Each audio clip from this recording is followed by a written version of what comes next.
y la vamos a dividir en 4 periodos. En 4 periodos.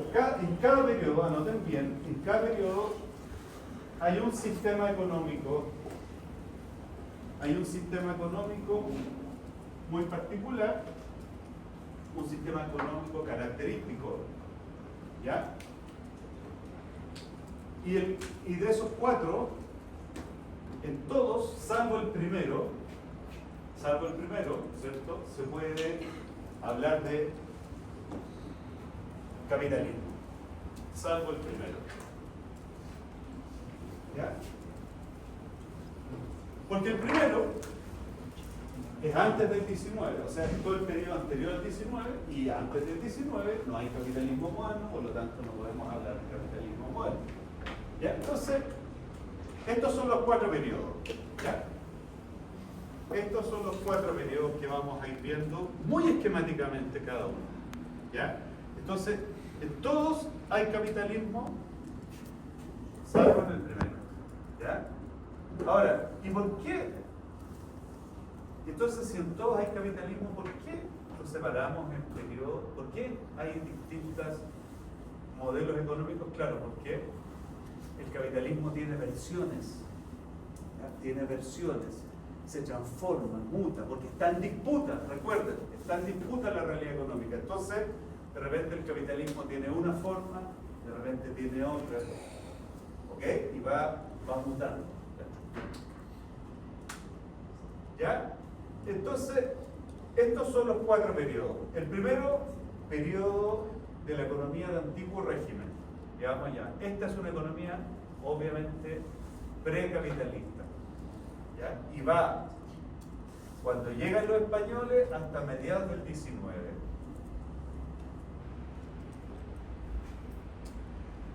Después viene el periodo del capitalismo liberal. Fíjense este nombre más largo: economía capitalista liberal primaria exportadora. Capitalista liberal primaria exportadora, de mediados del 19 hasta 1930 aproximadamente. Aquí tenemos más o menos un periodo aproximadamente 80 años. Aquí son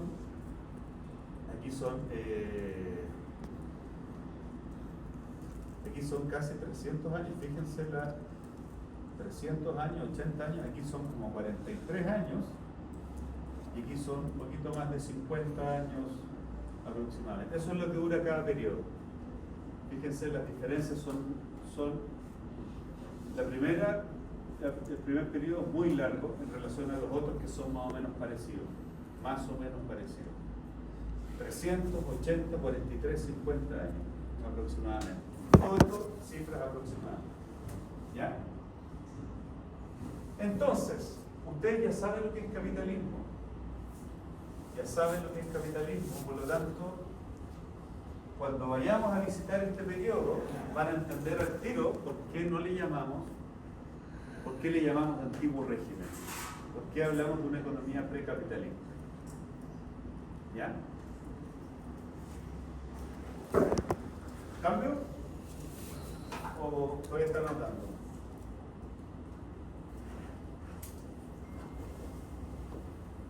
Capitalismo liberal primario exportador, economía de desarrollo hacia adentro, economía del capitalismo neoliberal.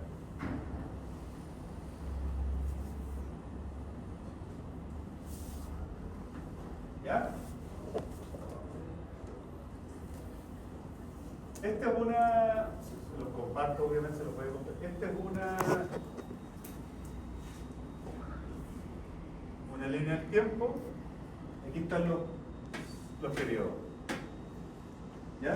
Están como, no nos vamos a quedar ahí, por supuesto, pero se los voy a compartir después. Está vinculada a los procesos políticos. ¿Ya? A los procesos políticos. Y vamos a ver cómo era la economía, muy cortito y muy esquemático, cómo era la economía chilena en este periodo de antiguo régimen. ¿Cómo era la economía? ¿Por qué no es capitalista? Ojo, en una economía precapitalista, ¿hay mercado? ¿O no hay mercado? Sí. Hay sistema monetario, o sea, circulan las monedas, también. Pero, ¿cuál es la característica del sistema monetario precapitalista? Es que es de intensidad, hay una baja circulación de moneda. ¿Ya? Y además de eso, es que es un sistema bimetálico, funciona de otra manera. ¿Cómo funciona, solo cultura general, al margen, cómo funciona un sistema monetario en la época antigua? Incluso hasta principios del 20. ¿Saben? Las monedas, ¿de qué estaban hechas las monedas que circulaban en los sistemas más antiguos? Estaban hechas de metales, porque las monedas tenían valor en sí mismo. Eso es muy antiguo. En sí mismo. Hoy día no tienen el valor en sí mismo. O sea, por ejemplo, yo saco esta moneda, ustedes me van a decir es un billete, pero en términos técnicos, esto es una moneda. O sea, de hecho se llama papel moneda. O billete, pero nadie ya eso. Pero es una moneda igual que la moneda de metal. Esto es una moneda. ¿Ya? Esto, por ejemplo, no existía acá, en este periodo. No existía porque esto no tiene valor en sí mismo. ¿Ya? No. Y acá, la moneda tenía que tener valor en sí mismo. Entonces se usaba el metal precioso para hacer moneda. ¿Ya? Monedas de oro y monedas de plata. Eso, por ejemplo, el capitalismo contemporáneo, sobre todo en el siglo XX, ya no pasa. Ya se eliminó. Hoy día la moneda, por ejemplo, los bancos, el Banco Central emite dinero, ¿ya? Y los bancos crean dinero, los bancos particulares crean todos los días mucho dinero. Entonces la masa monetaria se va creciendo. Ustedes van a ver un préstamo y el banco creó dinero de la nada y les pasó el crédito. ¿Ya? Crea dinero. Y hoy día no tienen respaldo. O sea, no existe eso que se llama el respaldo. ¿Sabían ustedes o no? Pero antiguamente los bancos tenían respaldo. En el siglo XIX. Y antes del siglo XIX ni siquiera había banco. Ya las monedas circulaban y era metal precioso. ¿Ya? Entonces, otra pregunta. ¿Cómo era el flujo de comercio internacional? ¿Existía comercio internacional en este periodo o no? Sí, sí existía, pero el flujo era bajo. ¿Ya? Era bajo, o sea, era poco intenso. Otra pregunta. ¿Existían las compañías de seguro en este periodo? No. ¿Existían las bolsas de valores? No. ¿Existían los bancos? Sí, pero había pocos bancos, muy pocos bancos, y eran informales. Existían fábricas con máquinas a vapor o eléctricas o máquinas que se movieran, fábricas que tuvieran máquinas a petróleo en este periodo. No, no existía nada de eso. Entonces, ¿qué existía? ¿Cómo era la economía antiguo régimen en Chile? Bueno, muy simple. Chile, durante la mayor parte de ese periodo, era una colonia. ¿Ya? Cuando llegaron los españoles, en 1540 y hasta 1818, Chile formaba parte del Imperio Español. Todo eso que está en rojo, es el Imperio Español. ¿Ya? Y esta es la cabeza del imperio, España. Se llama la metrópolis. La metrópolis tiene colonias acá. ¿Ya? Esta es la metrópolis, España, es la cabeza del imperio y tiene colonias. Por lo tanto, Chile es parte del imperio. Chile es una colonia. ¿Y qué busca la cabeza del imperio de sus colonias? Extraer riqueza. Por lo tanto, como colonia, Chile, fíjense, pero no solo a la corona, y aquí es importante que Chile entrega riquezas tanto a la corona como a los conquistadores y sus descendientes.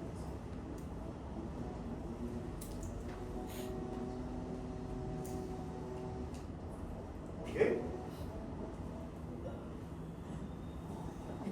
¿Y quién hace la pega entonces? ¿Quién es el que entrega las riquezas en definitiva? Los habitantes autóctonos. Los habitantes indígenas son los que sostienen el trabajo. ¿Ya? Son los que sostienen el trabajo. Son los que crean las riquezas. Y trabajan alegremente, van todos los días a cumplir su horario alegremente, libremente y feliz. No. Los indígenas, lamentablemente, trabajan a la fuerza. ¿Ah? Son trabajadores forzados. Trabajan a la fuerza. ¿Ya? Por lo tanto, fíjense ¿qué es lo que no hay acá que es propio del capitalismo? Si trabajan a la fuerza, ¿es un trabajador asalariado esto, no? No. Por eso es el tipo de los indígenas trabajan a la fuerza. Y eso obviamente no los hace trabajadores asalariados. Aunque en algunas partes se les pagaba algo de dinero, muy poco, solo de subsistencia. Pero en la mayor parte de las veces se les pagaba un poco en especie y lo peor de todo, y la gran diferencia es que iban obligados a trabajar. ¿Ya? Esto se llama el famoso sistema, no sé si lo han oído hablar, se organizaba en el famoso sistema de las encomiendas. ¿Ya? O sea, los agarraban y los mandaban a trabajar. Los españoles los agarraban a un grupo indio, de indígenas, y los mandaban a trabajar. Obligados. Esa es la encomienda. Pero no solo había trabajadores encomendados, sino que la cosa era más brutal todavía. Porque además había mucho trabajo esclavo. O sea, esto es más profundo todavía. Esto también es un trabajador forzado, también es trabajo forzado. Pero hay una diferencia, ¿sí?, entre el esclavo y el encomendado. ¿Cuál sería la diferencia? ¿Qué creen ustedes que sería la diferencia? Los dos trabajaban a la fuerza. Estaban obligados a trabajarle a los españoles. ¿Cuál sería la diferencia entre el indio encomendado y el negro esclavo? Que el negro esclavo, o el esclavo en general, era una mercancía que se compraba y se vendía. ¿Ok? ¿Estamos? Entonces fíjense, escucha, el sistema, imagínense el sistema que se creó donde la corona y los conquistadores vivían del trabajo forzado de indios y negros esclavos. ¿Ok? Ahora, el problema, fíjense, y con esto voy el problema es que los indios empezaron a morir a las pocas décadas. Se empezaron a morir. Concha, ¿vale? Y si se mueren los trabajadores, ¿qué hacen los españoles?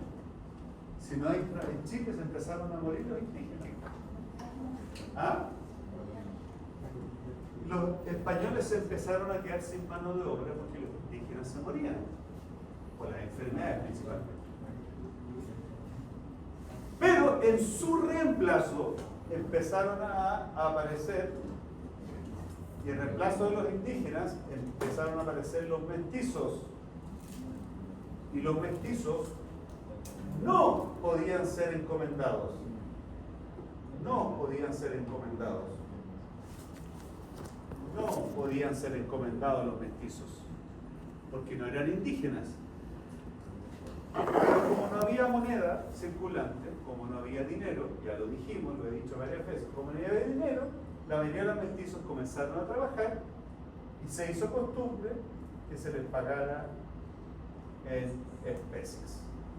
¿Ya? En galletas, lo que les decía antes, pino, un poco de pan, un poco de trigo, un poco de harina, un poco de charqui, etc. ¿Ya? Entonces, fíjense la economía. Fíjense la economía muy distinta ¿Ya? Primero trabajo forzado y después trabajo libre, pero no remunerado. ¿Ya? Sin salario. ¿Se va entendiendo, no? Más o menos, ¿se va entendiendo? Ya. ¿Qué producía la economía chilena? En corto, producía, en simple, ¿qué producía la economía chilena en todo este largo periodo? Primero, ¿ah? ¿Cómo? ¿Salitre? No. Estamos muy lejos del salitre. Estamos todavía muy lejos del salitre. ¿Ya? Fíjense que este periodo del antiguo régimen, ¿hasta cuánto dura? ¿Hasta cuándo dura el periodo antiguo régimen? Dura del 16 hasta mediados del 19. ¿Cuánto es el salitre en Chile? El salitre es de 1880. Es de 1880. Así que estamos todavía, el salitre falta. ¿Estamos? No pierdan de ahí. Ahora, ¿qué produce Chile en este periodo? ¿Cuál es la producción? Simple, producción. Lo que todos en esa época quieren.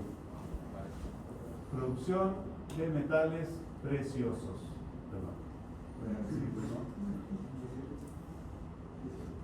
Producción de metales preciosos. Primero, en ese tiempo la economía buscaba metales preciosos por todos lados. Buscaba metales preciosos por todos lados. ¿Ya? Buscaban.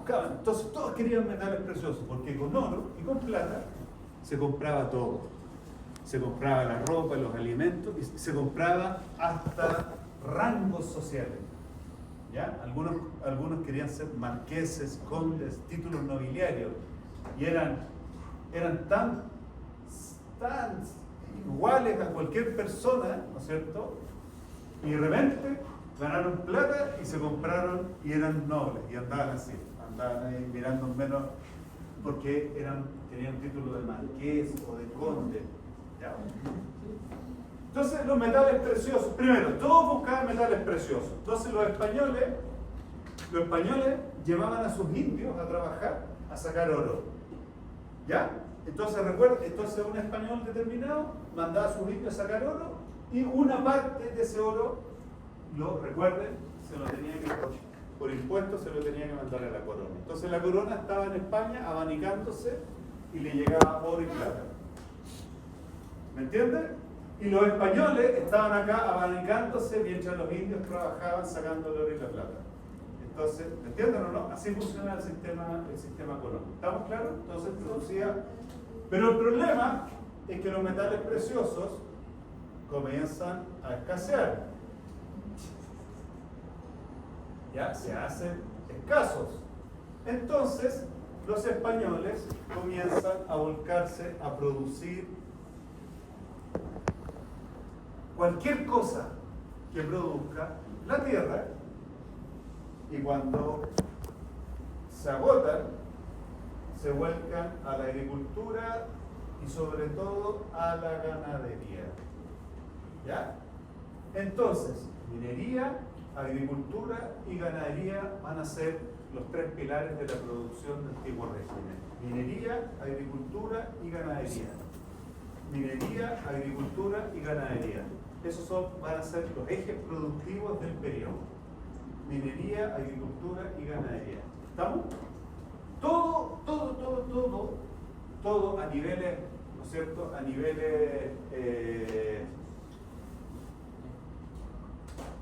niveles rústicos, una producción rústica, una producción simple, una producción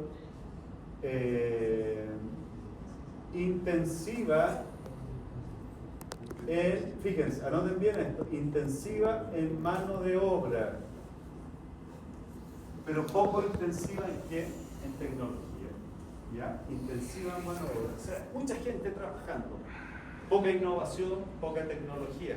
Cuando hay poca tecnología, ¿qué problema hay en la producción? Baja productividad. Por lo tanto, toda una economía con baja productividad. ¿Ya? Recuerden que la tecnología me permite mejorar la productividad, aumentar la productividad.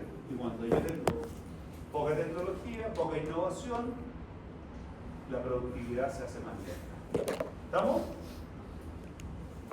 Entonces, veamos algunas imágenes ahí. Veamos algunas imágenes para no cansarnos tanto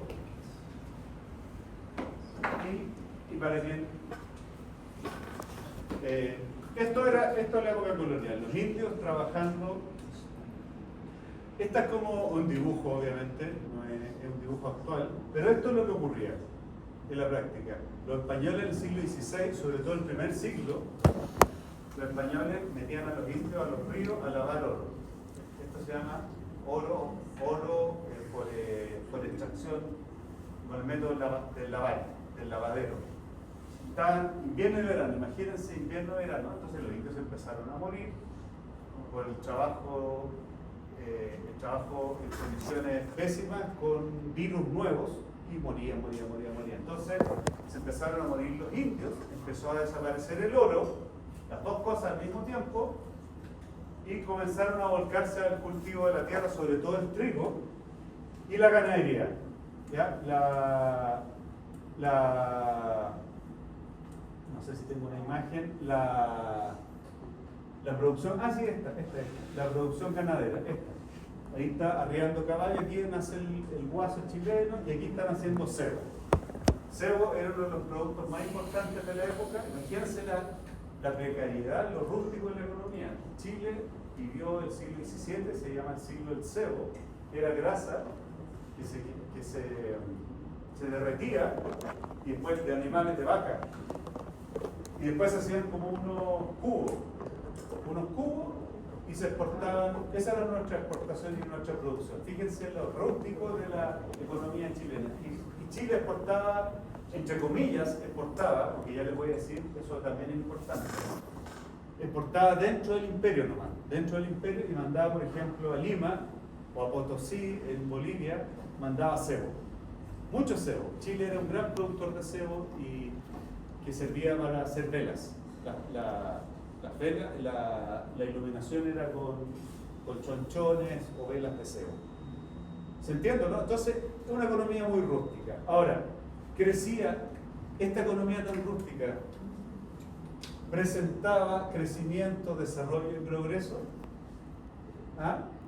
Pongamos aquí con crecimiento, desarrollo y progreso, presenta muy poco. Muy poco crecimiento, muy poco desarrollo, muy poco. Presentaba, sí, obviamente, presentaba crecimiento, desarrollo y progreso, pero muy lento. Sobre todo progreso. ¿Ya? Y además, ojo, poco crecimiento. Y además, la colonia había impuesto la metrópolis, la corona, si bien dije la corona o la metrópolis, había impuesto un monopolio comercial. O sea, cada colonia tenía prohibido comerciar fuera del imperio. ¿Okay? O sea, el cebo no podía llegar a Holanda, no podía llegar a Francia, no podía llegar a Inglaterra, ni a Bélgica, ni a Australia, ni a África, ni a Asia.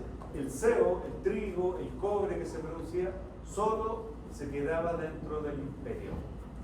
Había un monopolio comercial. Entonces, si tú tienes esa restricción, ¿qué pasa con el crecimiento, el desarrollo y el progreso?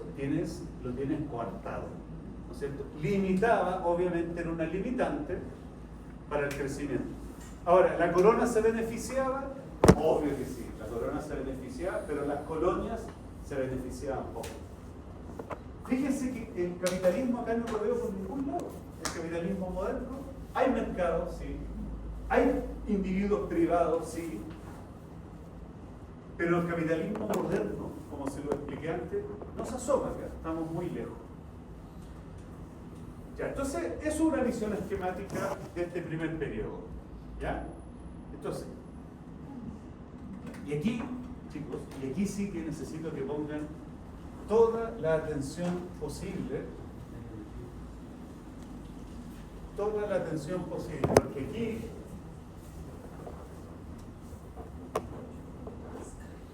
aquí viene la clave.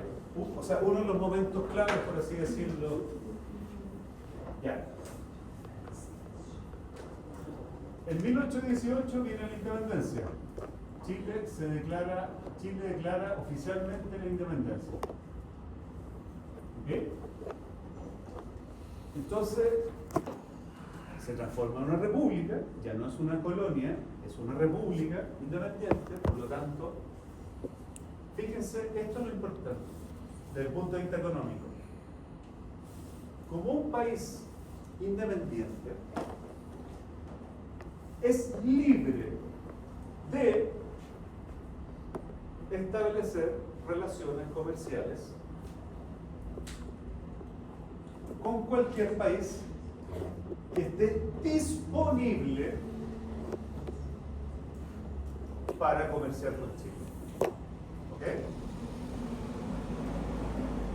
La pregunta es, para ustedes, en todo el mundo, ahora estamos disponibles para establecer relaciones comerciales o económicas con cualquier país del mundo. ¿Estaba todo el mundo en condiciones de establecer relaciones económicas con Chile? No. Solo un pequeño número de países estaban en condiciones de establecer relaciones económicas con Chile. ¿Cuáles eran esos países? ¿Cuáles eran esos países?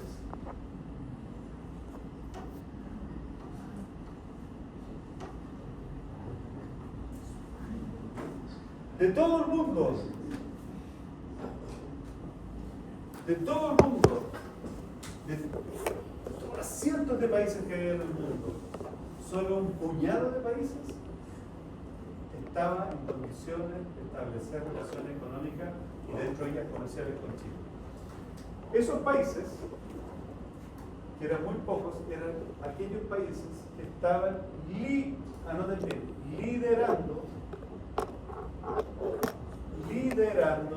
la revolución industrial.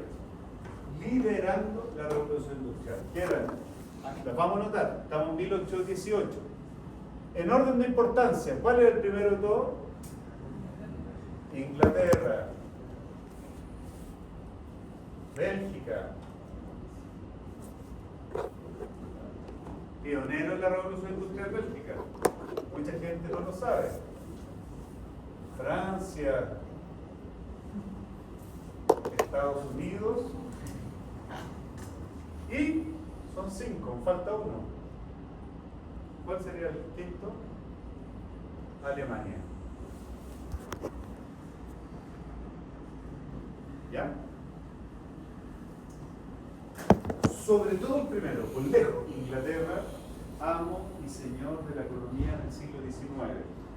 La gran potencia hegemónica del siglo XIX, así que subraya y destaca en Inglaterra. Por lejos de esos 5, por lejos destaca Inglaterra. Entonces, ¿qué ocurre? Yo ya se los adelanté. ¿Quién necesita las industrias modernas del resto del mundo? Por lo tanto, ¿qué necesitan estos países del resto del mundo?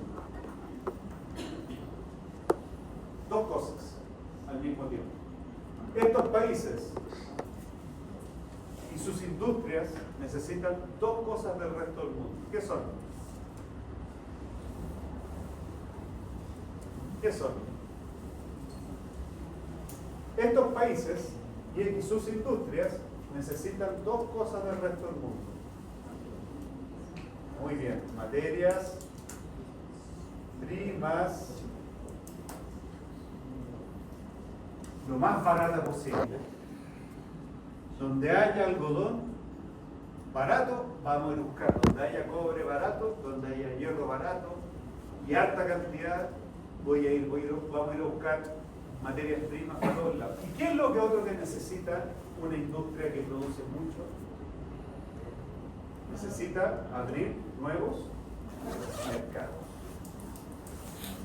Entonces, estos países producen en serie. Es tan alta su productividad que necesitan más materias primas y más mercados. más materias primas y más mercados. Por favor, esta relación, lo que estoy hablando ahora, es muy importante. En el momento en que la revolución industrial estaba viviendo su esplendor, estaba naciendo al mundo, en ese momento Chile se hace independiente. Y ahí se junta. Y ahí viene, este es el momento mágico, que tienen que tener clarísimo en sus cabezas. Todo empieza con la siguiente situación, la voy a repetir por cuarta vez. Chile se libera y en ese preciso momento las 5 potencias industriales estaban buscando materias primas y mercados. ¿Quién llega a quién? ¿Quién cree ustedes que llega a quién? ¿Nosotros vamos a buscarlos a ellos o ellos vienen a buscarnos a nosotros? Ellos vienen a buscarnos a nosotros. Exacto. Entonces, como nos liberamos, estas potencias,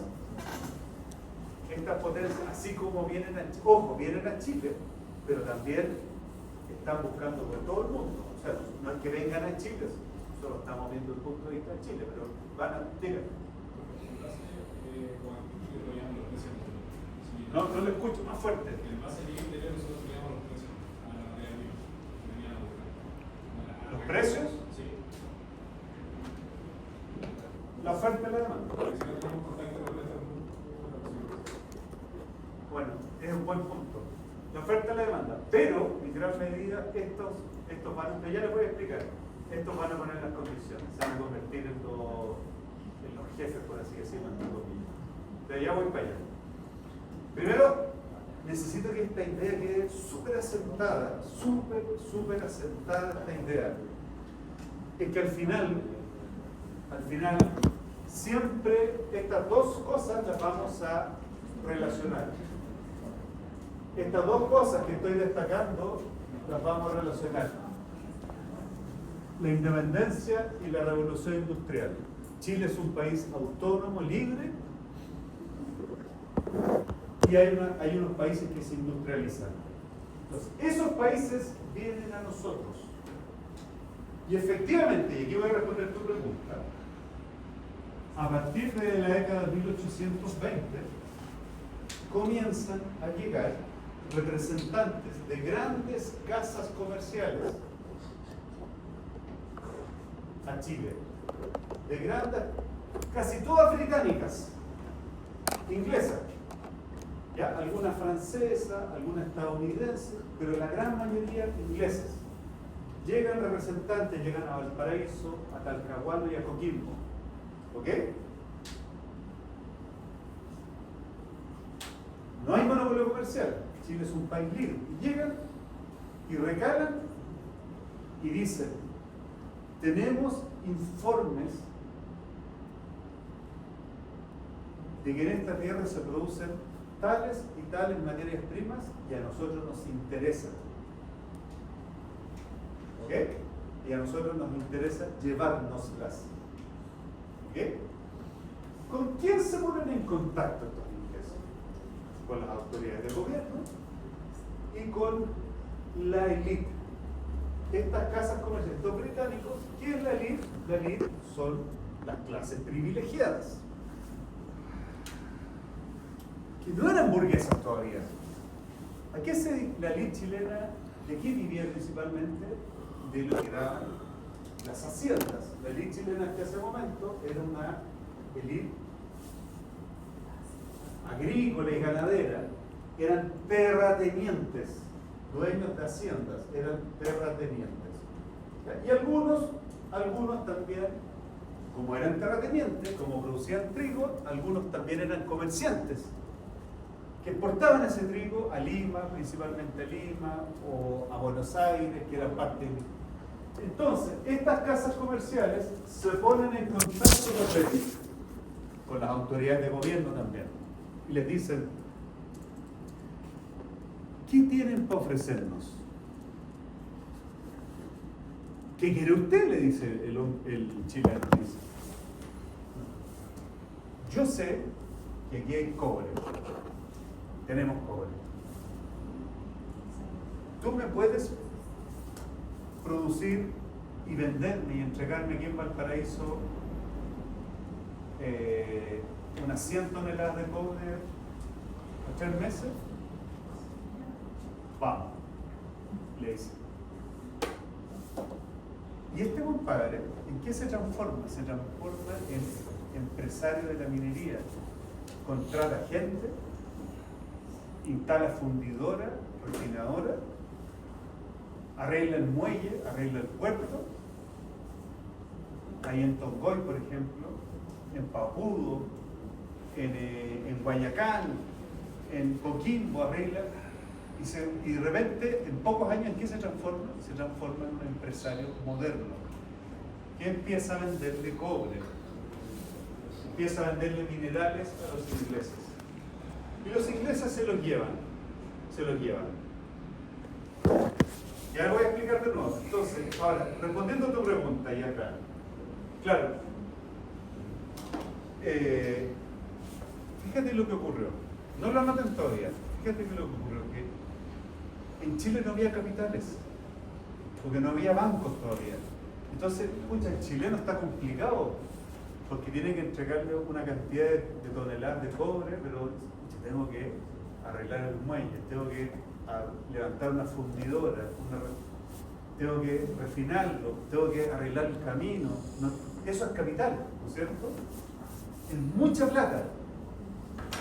Y le dice, entonces le dice al británico, le dice, te estoy respondiendo aquí, le dice,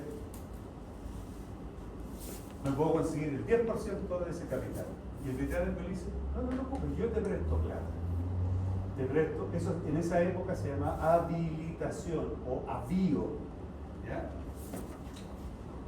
Quiero un préstamo. ¿Ok? El avío o la habilitación.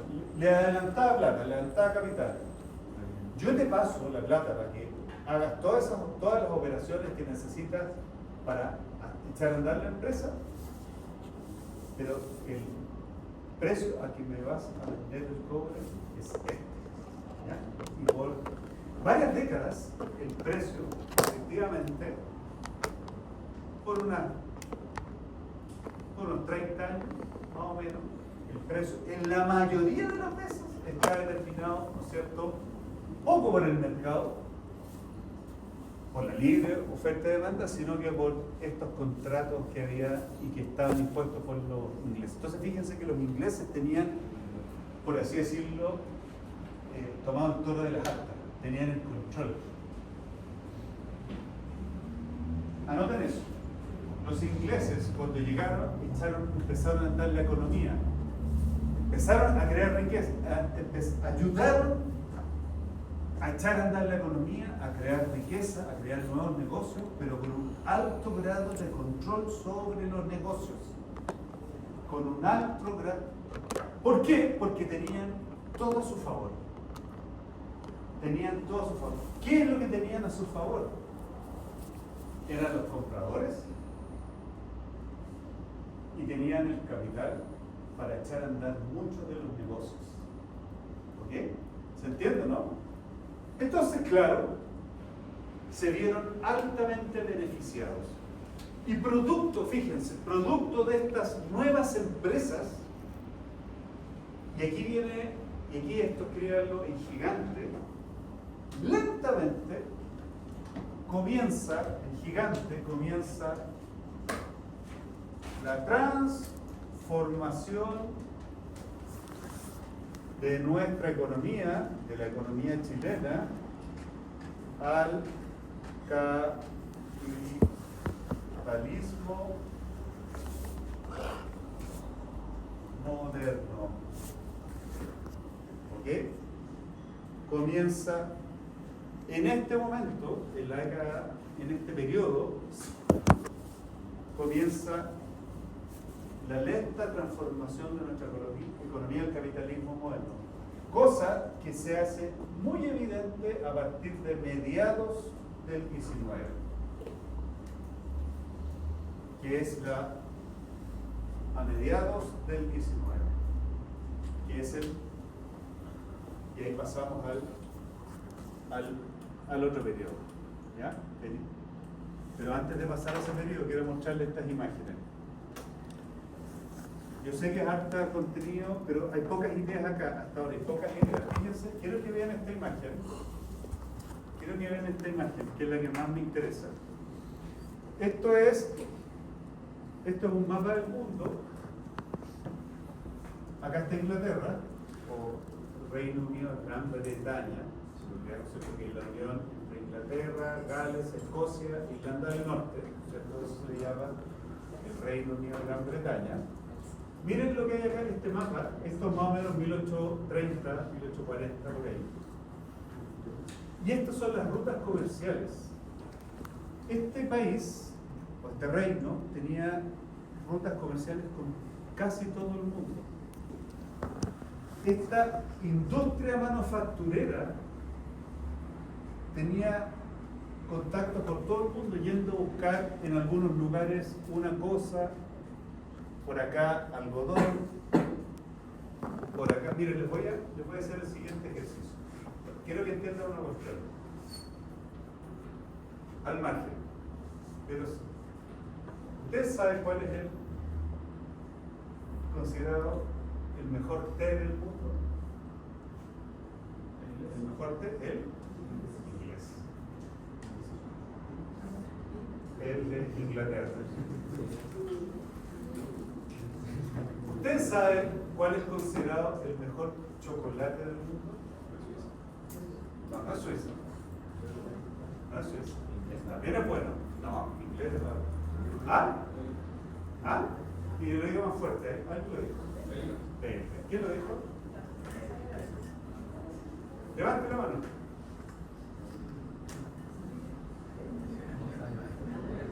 El chocolate belga. ¿Ustedes saben cuál es considerado el mejor café del mundo? ¿Ah? No. Y tiene más prestigio. No. Cuando usted compra estas máquinas, la mayoría de las veces, ¿qué apellido? ¿De dónde son los apellidos? Italiano. El mejor café del mundo es el café italiano. Ahora, fíjense la paradoja de esto. Porque Inglaterra no produce té. Bélgica no produce cacao. Italia no produce café. Ninguno de estos produce el producto por el cual son famosos en todo el mundo. O sea, hasta el día de hoy los británicos llevan su té de muy lejos, lo procesan, le echan bergamota y otras cuestiones para el olón, el ruibarbo, lo tuestan, lo secan, lo fermentan. El café negro, el té negro, un té fermentado.